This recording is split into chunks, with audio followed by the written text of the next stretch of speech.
Salut à toutes et à tous.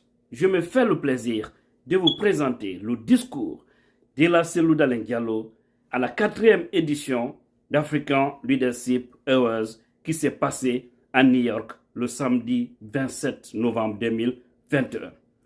Suivez, c'est aussi important. Oui, mon frère et ami Madib Diop,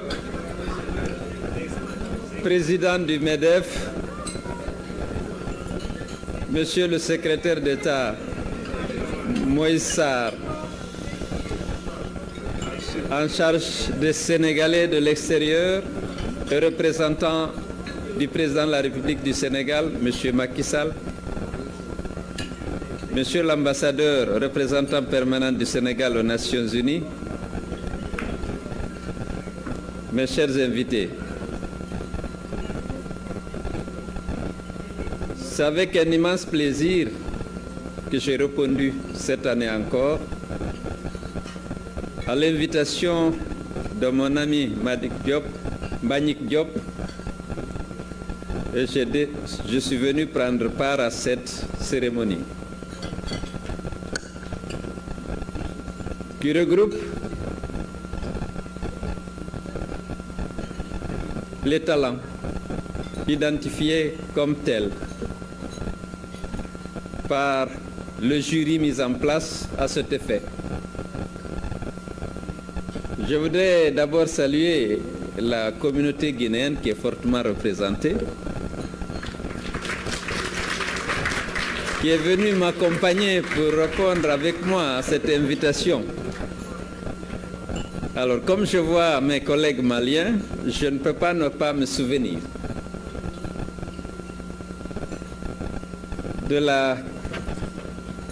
d'un discours que le président Senghor avait tenu à la baie alors que j'avais 15 ans et j'étais au collège, à l'occasion de la création de l'ORS. Alors vous savez, lorsque le président Senghor venait à la baie, ce qu'il faisait souvent avec le président Sékou Touré, les lycéens et collégiens que nous étions rivalisaient d'ardeur dans la mémorisation de ses discours, de son français, avec ses airs. Alors le président Senghor à la tribune disait, je dois avouer que j'ai retenu de mémoire, parlant des Guinéens et des Sénégalais, il disait que nous sommes tous de la même ethnie, de la même famille et de la même grande culture africaine.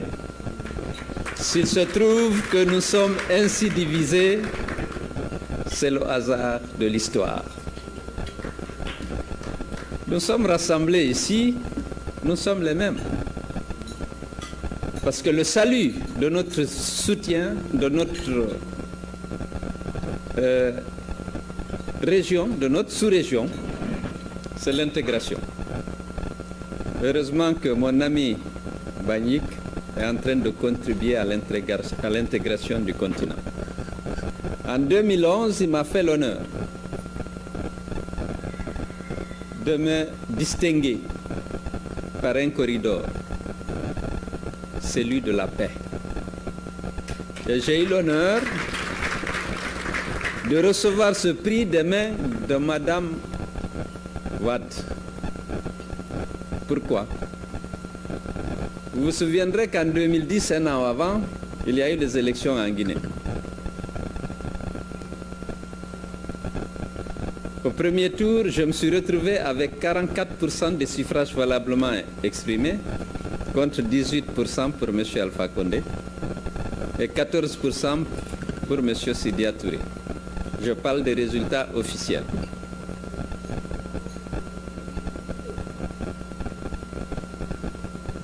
On n'a pas pu obtenir l'organisation du second tour à la date prévue, parce que la Constitution stipulait que 2 semaines seulement devaient séparer la proclamation des résultats du premier tour au second. On a dû attendre et batailler pendant 4 mois pour obtenir le second tour. Et à l'issue de ce second tour, M. Alpha Condé, qui n'avait eu que 18% au premier tour, et moi j'avais bénéficié du soutien du faiseur de roi, en l'occurrence M. Sidya Touré, on a proclamé donc Alpha Condé vainqueur. Le regard de la communauté internationale était tourné vers la Guinée. La capacité de mobilisation de mon parti à Conakry était connue. La décision était difficile à prendre, je dois l'avouer. D'autant plus que j'avais toutes les preuves que je n'ai pas perdu le deuxième tour, malgré le délai. Qu'est-ce qu'il fallait faire? J'ai préparé le recours. J'ai réuni toutes les preuves, des preuves irréfutables de ma victoire au second tour. On a envoyé à la Cour suprême. Celle-ci n'a même pas ouvert les cartons parce que les militaires lui ont dit qu'il fallait proclamer les résultats provisoires tels qu'elle les a reçus. Mais il y avait tellement de tensions de nature ethnique. Toute protestation aurait pu conduire le pays à des violences qui auraient pu déboucher sur la guerre civile. C'était évident parce que la campagne pour le deuxième tour a été menée sur une base strictement ethnique. Pas contre le candidat même, mais l'ethnie dont il était ressortissant. Alors, finalement, j'ai privilégié la paix, puisque la Cour suprême, qui était le dernier recours, a proclamé a reconnu la victoire de M. Alpha Condé. Nous avons voulu éviter à la Guinée ces violences qui auraient pu inévitablement déboucher sur la guerre civile. Beaucoup de mes amis n'étaient pas très satisfaits de cette attitude. Alors, M. Mbagnick Diop, qui distingue ce qu'il considère comme les actes responsables, comme les meilleurs, cette attitude qui a préservé la paix, a décidé de me décerner le corridor de la paix. Parce que ça aurait pu peut-être déstabiliser toute la sous-région. Donc je tiens à le remercier pour cette initiative de distinguer les meilleurs. Je suis vice-président de l'Internationale libérale. Le libéralisme, c'est la compétition saine. Mais lorsqu'il y a la compétition, il faut bien entendu classer, il faut distinguer les meilleurs pour encourager les autres à faire preuve. Encore, de travailler davantage, de faire preuve de plus d'innovation, de persévérance. Le roi 12-12 a rappelé ici tout à l'heure, c'est un ami, qu'il a commencé par cirer des chaussures à vendre l'essence dans des bouteilles. Mais à force de persévérer, à force de travailler, il est aujourd'hui un homme d'affaires prospère. Et lorsqu'il y en a beaucoup dans nos États, les États se développent. Parce qu'aucun État ne peut se développer durablement sans un secteur privé dynamique et prospère. C'est le secteur privé qui paye les impôts, qui permet à l'État de financer l'éducation, de moderniser les infrastructures, d'assurer la sécurité des citoyens. S'il n'y a pas d'impôts, eh bien l'État n'aura pas suffisamment de ressources. Or, pour qu'il y ait d'impôts, il faut qu'il y ait des entreprises prospères.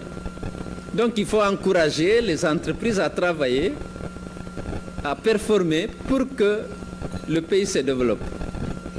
Et par cet exercice auquel il se livre chaque année, M.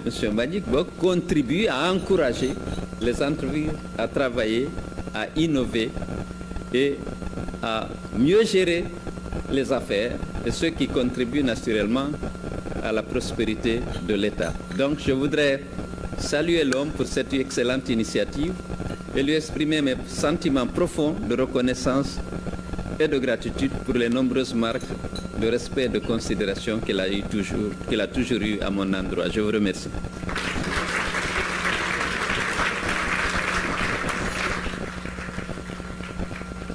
Merci beaucoup, Monsieur Cellou Dalein Diallo, président de l'URD et lauréat des Corridors de la Paix en 2011. Et encore toutes nos félicitations à Monsieur Farafal pour son award, The Diaspora Award, un parcours de résilience, de ténacité, de persévérance qui mérite d'être acclamé. On peut encore applaudir pour lui.